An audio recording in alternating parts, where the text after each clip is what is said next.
Buddha himself, in one of his sutra, he said, if you have one practice in the palm of your hand, you have all the practices in the palm of your hand. And what is that practice? Great compassion. Meaning that compassion means it's a wish thinking how nice if all sentient beings are without suffering. Now if you genuinely develop such a mind, wishing that all sentient beings are without suffering, then you cannot cheat other sentient beings. You cannot exploit.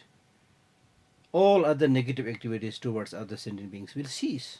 So therefore compassion is really like the key for all other practices, right? Compassion basically means a very strong for feeling that others are without suffering, you see. So just like a mother, the best example given in one of the book called Stages of Meditation by Kamala Shila, where he says, if a mother has only one child, a little, very cute, sweet child, and if that little child falls into a pit of fire or undergoes any other suffering, the mother will not tolerate that. She will do everything for that, because that little child is very dear to her heart, you see. So likewise, when you develop this understanding that how closely other sentient beings are related to you, and see them as your brothers, sisters, and so forth, then naturally you will develop this feeling that they be without suffering, you see.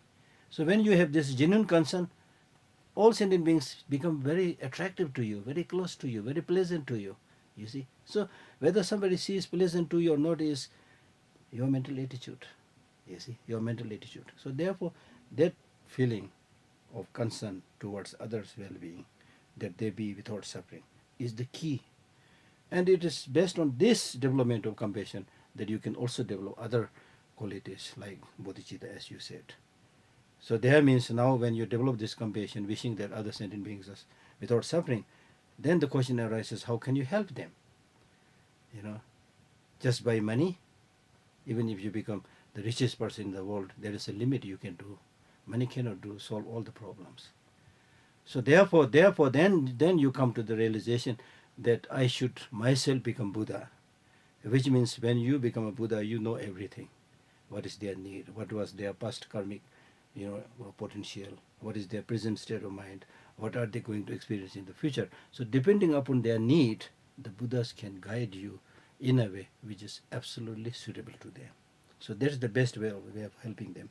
So it is in this connection and wish to become Buddha, then you develop this Bodhichita, which is nothing but a wish to become Buddha for the benefit of all sentient beings.